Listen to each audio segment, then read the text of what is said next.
it's Presley at ActOutGames.com here, and today I am here to interview some people from the Butterfly Pavilion in Denver.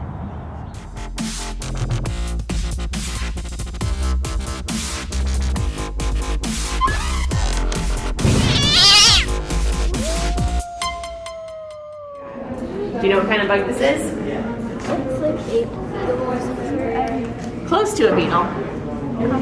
Cockroach. Exactly. You can see right here is the giant South American cockroach. There's a lot of them. There are a lot of them. They definitely like to live together and crawl on things. And you can see that their wings are kind of clear. Pretty neat. A lot of people get grossed out by cockroaches, but I don't because they're really good for the soil. Kind of hiding. This is called the Vietnamese centipede. And yeah, you can see he's a really good hider. He's all flat like that. What do you know about centipedes, Presley? I know that these guys are less friendly than millipede counterparts, which I used to catch. Exactly. Millipedes are nice. These guys are kind of venomous. Their first set of legs is actually a stinger, so you don't want to cuddle with them at all. Actually, I had a pet wolf spider from. You did? Oh, awesome. Wolf spiders get a bad rap, but they're actually pretty neat. I thought it was a wolf spider. I don't know what spider it was. Ready to go meet Rosie again? Alright, let's head over. You've done this before? Okay, so you know you gotta get to your hand. And you know you're gonna have Rosie there. And Rosie, she likes to stop because she likes her picture taken. She's just gonna go right on. And here you go. Good job. I was going to ask how many Rosies are there actually. Here, I think that we got close to 70. That's a lot of Rosies. A lot of them. Yeah. Several Rosies. Anything else you want to know? Do you do anything to make the Rosies be more friendly and stuff? She's just naturally friendly. But sometimes they get a mood that they just don't want to interact. So what they do is they just don't move. They put their little feet and they go, I'm not moving. And so then we have to get another Rosie. That's how they tell us that they don't want. Either they get tired or they're having a bad day. Well, can you tell the Rosies apart from their personalities, or? Yeah, I think so. I think that, I remember I had a Rosie that I did. Every Thursday I'd come in and I had this Rosie. And I came in one Thursday and there was there was a zookeeper that was here and said that this Rosie, she's just not acting right. I probably would need another one. Is that my regular Rosie? And he goes, yeah. And I go, well, let me see. Well, she was just wonderful. She was just waiting for me. So I think they definitely have personalities. Yeah, they're pretty busy. And so you can see there's a tube that goes out there that they can fly out. You can go to some of our flowers in our garden to get the nectar, and then they accidentally get pollen on them and they come back. And so that really helps our flowers grow in our garden. What do you know about bees, Poochon? What do I know about bees? I know that mainly the females are the worker bee, You got it. and the males just sit around inside and drink. They don't really do a whole lot. And then they're kicked out, and then in the winter they get kicked out of the hive. And then I know that when they sting, if females only have stingers, and when they sting you, they die. Yeah, honeybees get a pretty bad rap as well because they don't want to sting you at all. It could really hurt them. They're reluctant to sting. Exactly. They have to protect themselves. And every single bee in here has a different job, whether they're capping up their combs, whether they're cleaning, whether they're fanning. Every single one of them has a different job, which is where the term busy as a bee comes because they're always doing something. You can see them all. Hey, Poochon, what would we not have if we lost the bees? We wouldn't have a lot of our food. We wouldn't have. We would just be a lot of stuff would be lost if we didn't have bees. Yeah, our grocery stores would be pretty big. Yeah, we wouldn't have, we would not have anything. We would basically only have meat to eat. But even bees pollinate alfalfa, which a lot of our cows eat. So even some of our meat might not do so well if there weren't bees. It's a long chain of effects. It's a food changes. One species gets eliminated, then a lot of them do. You're right about that. This is where we do all the work to care for our animals. So right now, Mindy, our zookeeper, is cutting bramble, and that's to feed our stick insects. So they feed on blackberry and raspberry bramble. And then Ashley is one of our interns, so she's actually cleaning animal cages for us. So she's in college to become a zookeeper, and Mindy actually is a zookeeper. And then these are the animals we care for. So at the Butterfly Pavilion, we do a couple different things with our animals. We breed them, so we actually breed them so that they have babies for us, and then we don't have to collect them from the wild. We show them off on display, or we send them out for educational purposes. So, for example, this giant spider right here. Does it look scary? It's pretty cool, right? Yeah. So this giant spider right here is actually one of the friendliest spiders on earth, besides Rosie, of course. So this giant spider is the giant huntsman. And even though she looks kind of big and scary, she's very nice, and her venom is very mild. And she actually comes from the desert, but there are some species that come from Australia, which is pretty cool, right? And then we've got some scorpions here. Yeah, so this is the desert hairy scorpion. It's the largest species of scorpion in North America. And these guys can actually live up to 20 to 30 years. It's pretty cool, right?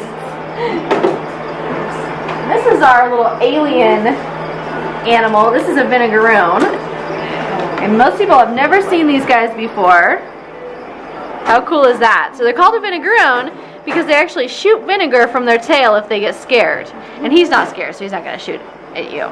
Looks like a chimera, doesn't it? Yeah, it looks like a baby chimera. Right? Baby Totally. So these are all of our desert animals. So we break our ring up from desert to rainforest. And that's so when we care for our animals, we know not to miss these guys because they're used to kind of dry areas, and then to miss other animals. And then we have our feeder animals. So like we talked about crickets, nobody talks about how gross crickets smell, but crickets are important because they feed our spiders and other animals. And then we've got our Madagascar hissing cockroaches. Oh. Pro with this. Thank you. Look at you. These are our Madagascar hissing cockroaches. So these guys come from the coast of Madagascar. You can pet them if you'd like. Good job. And so when these guys get scared, they give a little hiss. And so they blow air from the sides of their bodies, called the little holes called spiracles. And so he's not scared because he's used to being touched. And the boys have little horns on top of their heads. So we use these guys for education. And then over here, we have some really cool animals. So over here we have our stick insects. So these are Maclay specters. And these guys actually come from Australia and Malaysia. Would you like to hold it?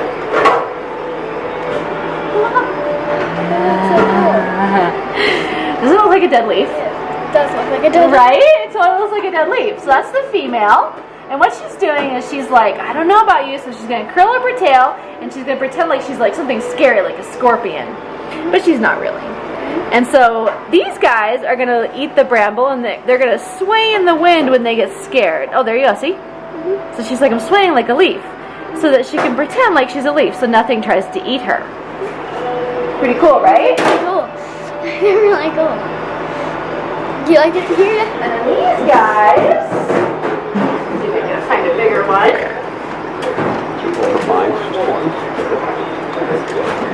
So these guys are Indian walking sticks. I think I found one of those. Yeah, these guys look a lot like the ones we have in Colorado. These guys are from India. And these guys are found in the grasslands. Do it. He's waving his arms. That's It's right. dancing. Waving his arms at you. He's like, I'm big and scary. You don't want to hurt me because look at how scary I am. Rawr. So these guys are actually the only species of walking stick that's been into space. They've actually been on 7 space missions. Pretty cool, right? Walking sticks are in space. I know. Walking sticks in space, right?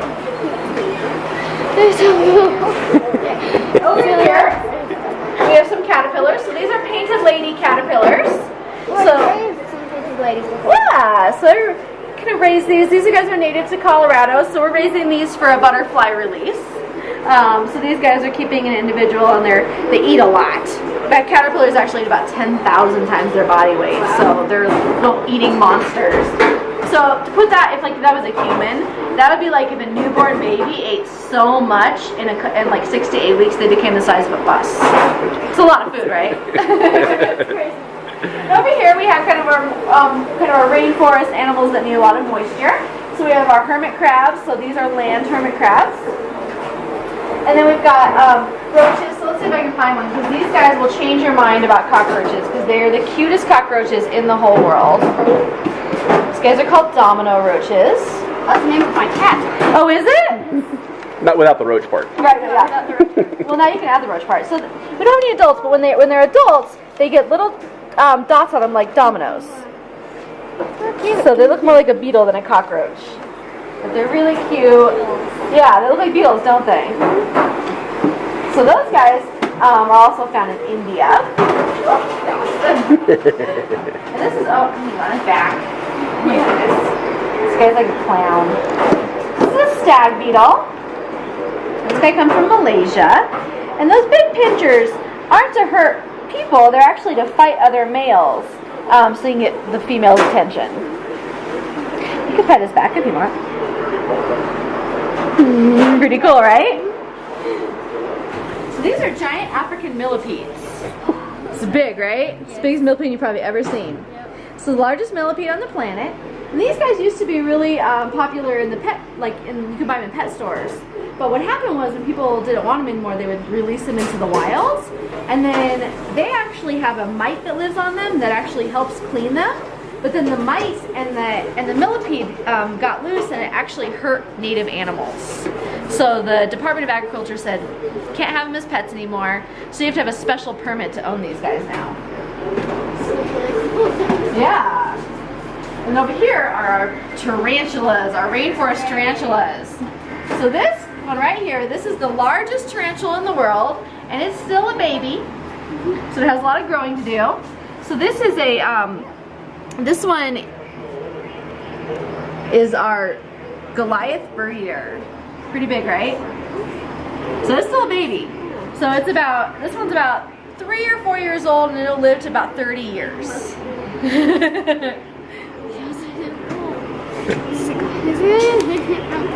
Oh, look at this. This baby just molted.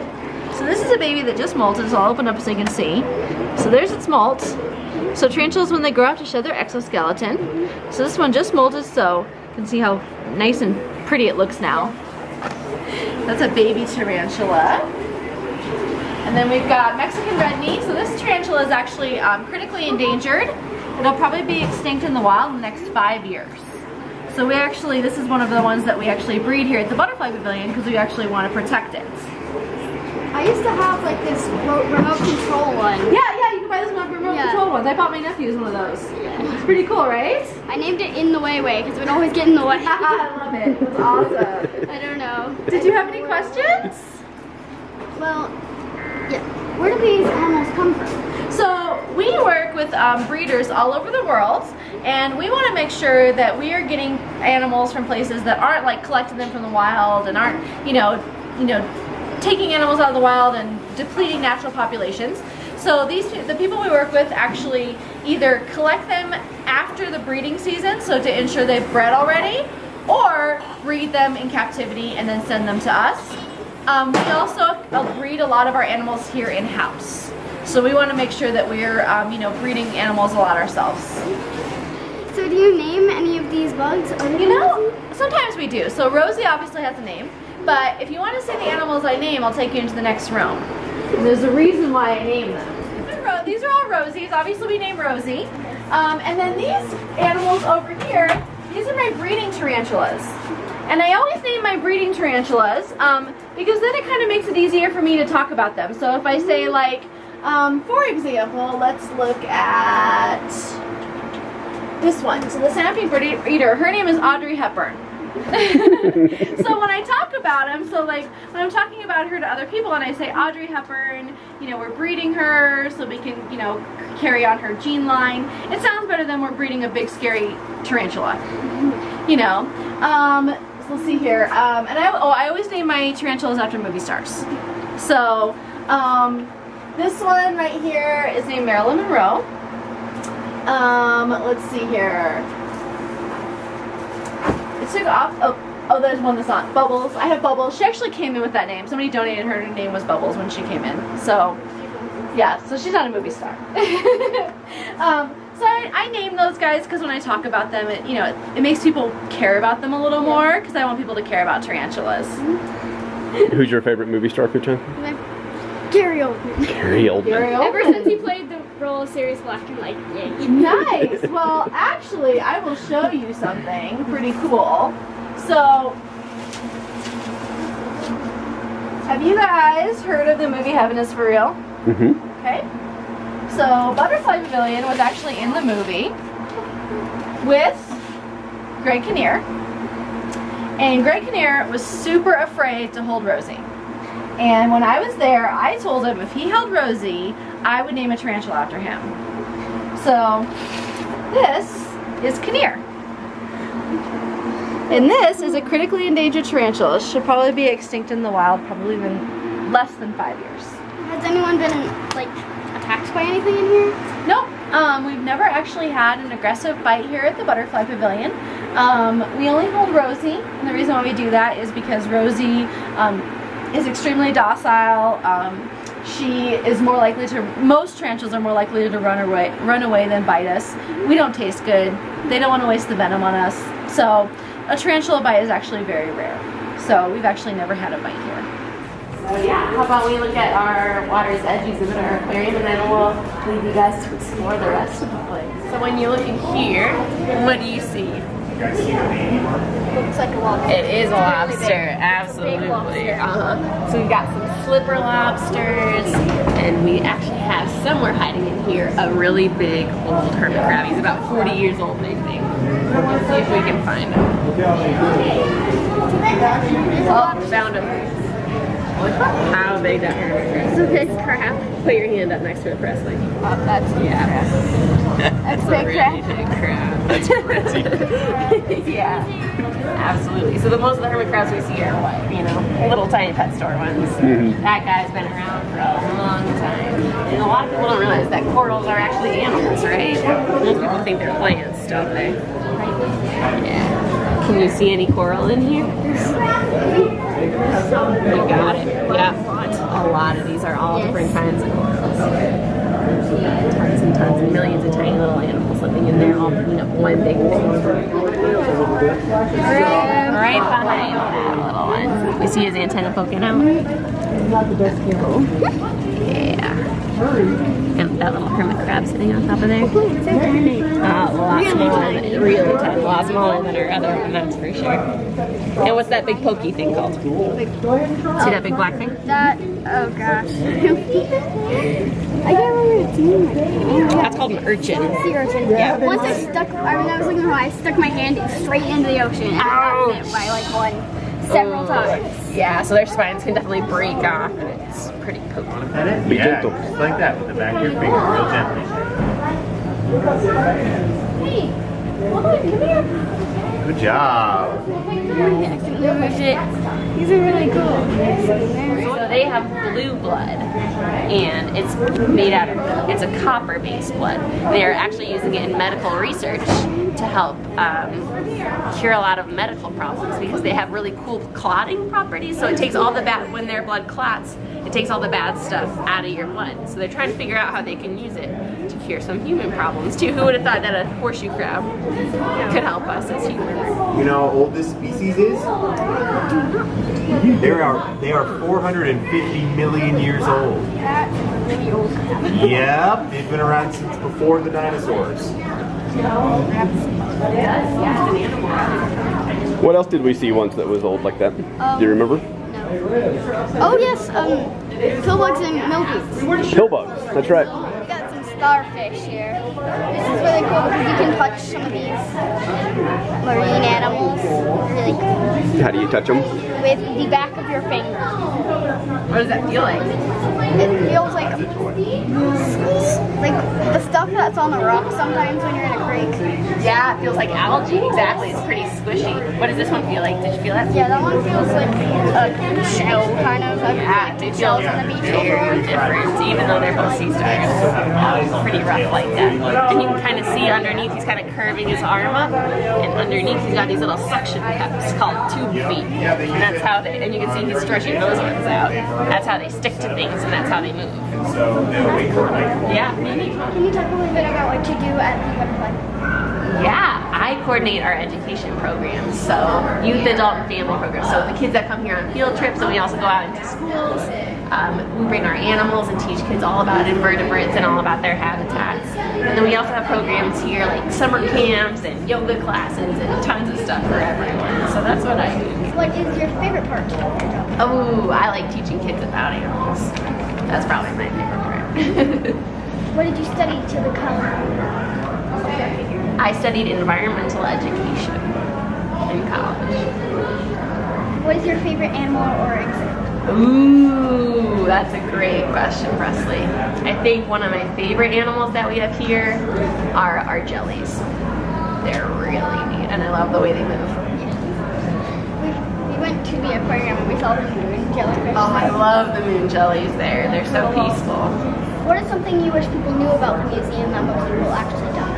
Oh, one of the things that I wish that people knew is because a lot of people come here and they go, oh, it's a bug zoo. Wait, why are there things that live in the water? So I wish that more people knew about what an invertebrate was, that there's so many out there and they make up a huge part of our world. Thank you just for taking a couple seconds to sit down with us and answer some questions. Absolutely, Presley. We're glad you're here. See you soon. So we're going to do the Nature Trail and Discovery Garden, which is new to us. It's probably been here for a while, but we haven't been in a little bit. So let's see what it is. Mine doesn't have a roof. I thought I would be in here for safety, but it doesn't have a roof. We saw a rabbit. Oh, and today is me and my dad's only speak Japanese to each other day, so I may be accidentally speaking a little bit of Japanese on camera. There'll be translations if I speak Japanese. We found some ducks in this large stream. This place is home to a lot of habitats because you can see there's a marshland over there. It's kind of a plain over there. And if you look quite over there, there's a few foresty areas. So that's pretty cool. There's also a hotel, but that's not important. So thank you for watching my interview with the people at the Denver Butterfly Pavilion. We had a lot of fun, and I hope you guys did too. Thanks for watching, and I will see you tomorrow.